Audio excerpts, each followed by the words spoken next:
Next nine news में आपका बहुत बहुत स्वागत है। मैं हूं आपके साथ अबरारुल हक रहमान। सचिन पायलट के बगावत करने और नई पार्टी बनाने की जो तमाम बातें चल रही थी, उस पर उन्होंने जब कदम नहीं उठाया तो राजस्थान में तीसरे फ्रंट की जो तमाम आशंकाएं थी या फिर हनुमान बेनीवाल जैसे नेताओं को जो उम्मीद थी, वो पूरी तरीके से ख़त्म हो गई। और दरअसल हनुमान बेनीवाल ये समझ रहे थे कि सचिन पायलट जितने लंबे समय से प्रदेश में कांग्रेस पार्टी या फिर कहें कि अशोक गहलोत के खिलाफ मोर्चे को संभाले हुए हैं, तो हो सकता है कि वो पार्टी के खिलाफ जाने का फैसला सुनाए, लेकिन ऐसा होता हुआ नजर नहीं आया। तीसरे फ्रंट की बात तब से चल रही है राजस्थान में जब अरविंद केजरीवाल ने ऐलान किया वहां पर चुनाव लड़ने का। और दरअसल अरविंद केजरीवाल का वहां जाना राजनीतिक रूप से कांग्रेस पार्टी और भारतीय जनता पार्टी के लिए भी एक बड़ा नुकसान का सबब बन सकता है। और दरअसल इन तमाम मामलों को लेकर के खुद सचिन पायलट ने किस तरीके से अपने पक्ष को रखा है, जरा एक बार आप जरूर सुनिए। तो ये आम सभा किसान और नौजवान की आम सभा है, इसमें कोई बाधा डालने की कोशिश ना करें। आप सब जिम्मेदारी से 10 मिनट मेरी बात सुनने की कृपा करें। दोस्तों, आदरणीय नारायण सिंह जी आज इस सभा में आए हैं। मैं सबसे पहले अपनी तरफ से और आप सबकी तरफ से आदरणीय नारायण सिंह जी का बहुत बहुत स्वागत करना चाहता हूं। जोरदार तालियां बजा के आदरणीय नारायण सिंह जी का आप स्वागत करें। आदरणीय हेमाराम चौधरी साहब, सम्मानीय राजेंद्र गुडर जी, आदरणीय दीपेंद्र सिंह शेखावत साहब, खिलाड़ी बैरवा साहब, सुरेश मोदी जी, हरीश मीणा जी, राकेश पारेख साहब, मुकेश भाकर जी, रामनिवास गावड़िया जी, गिरिराज मलिंगा जी, इंद्रराज गुर्जर साहब, जी.आर. खटाना जी,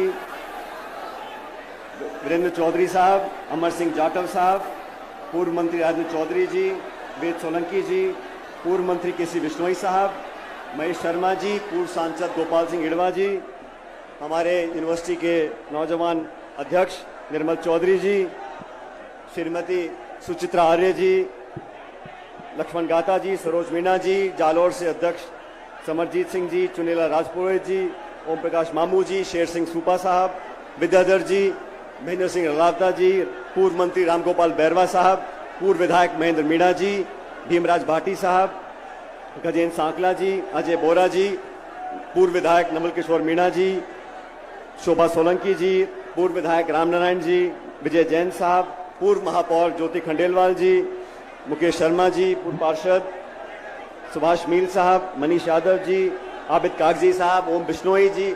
और इस जन संघर्ष यात्रा के समापन में आज आप सब लोग, नौजवान, बुजुर्ग, महिला, बच्चे, जो इतनी बड़ी तादाद में यहां पर आए हो, मैं आप सबका हाथ जोड़कर बहुत बहुत धन्यवाद करना चाहता हूं, आपका शुक्रिया करना चाहता हूं। साथियों, मुझसे पूर्व वक्ताओं ने मंच पर अपनी बात रखी। मैं इस मौके पर आपको बताना चाहता हूं क्या परिस्थितियां पैदा हुई, राजस्थान में क्या घटनाक्रम पैदा हुआ, जिसको लेकर इस यात्रा को हमने निकाला। आप सब जानते हो,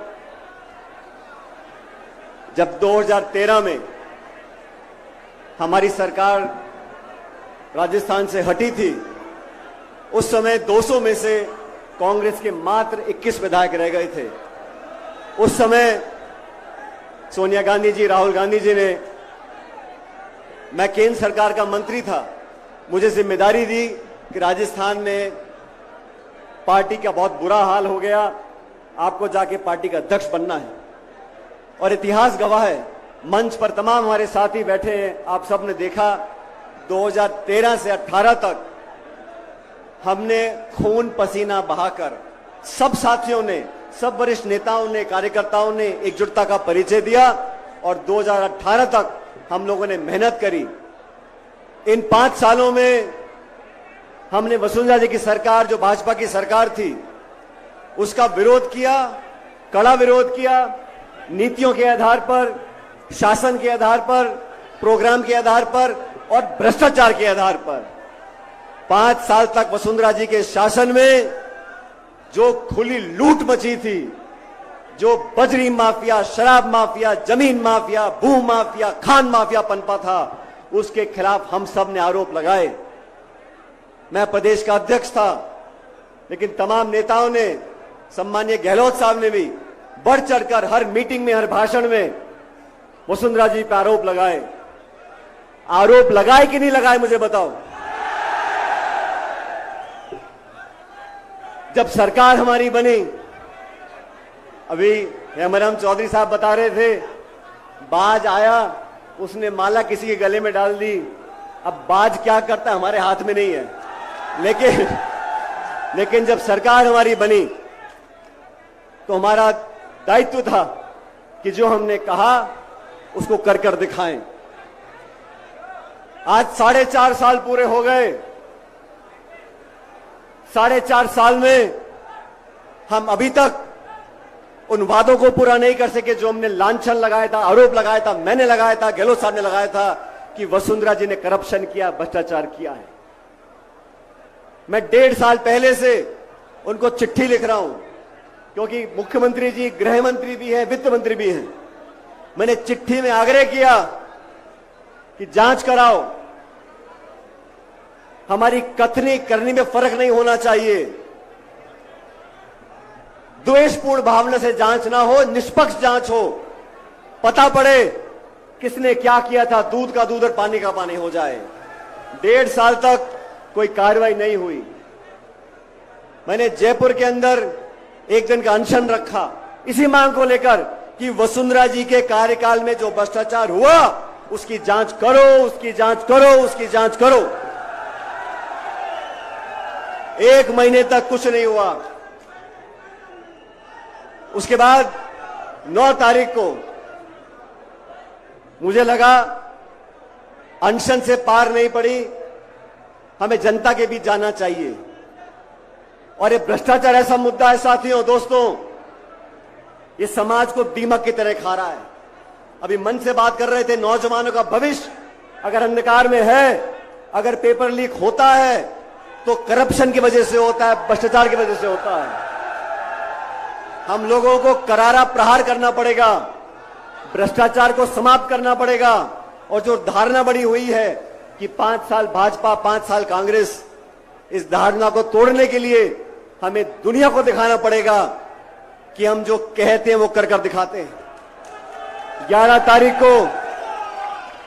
तारीख को अजमेर आरपीएससी का केंद्र है, माध्यमिक शिक्षा बोर्ड का केंद्र है। वहां पर पेपर बनते हैं, वहां से शिक्षा परीक्षा होती है, इंटरव्यू होते हैं, नौकरियां लगती हैं। इसलिए अजमेर जो वहां से 125 किलोमीटर दूर है, वहां से मैंने यात्रा शुरू करी। तो आपने सुना, लगातार वो ये सारी बातें कह रहे हैं और हनुमान बेनीवाल ने जो उनको एक राजनीतिक सलाह कही है या फिर उन्हें कांग्रेस से बगावत करने पर आमादा करने के लिए ये सारी बातें कही गई उनके द्वारा, लेकिन उन्होंने ना तो उन बातों का समर्थन किया और न ही खंडन किया।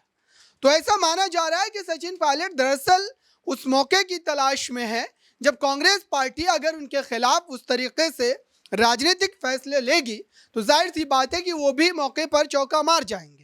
फिलहाल अब इंतजार करना है कि राजस्थान में आने वाले समय में विधानसभा चुनाव से पहले क्या वाकई सचिन पायलट अपने राजनीतिक रास्ते को बदल देंगे या फिर कांग्रेस के साथ ही इस बार वो चुनाव में उतरते नजर आएंगे।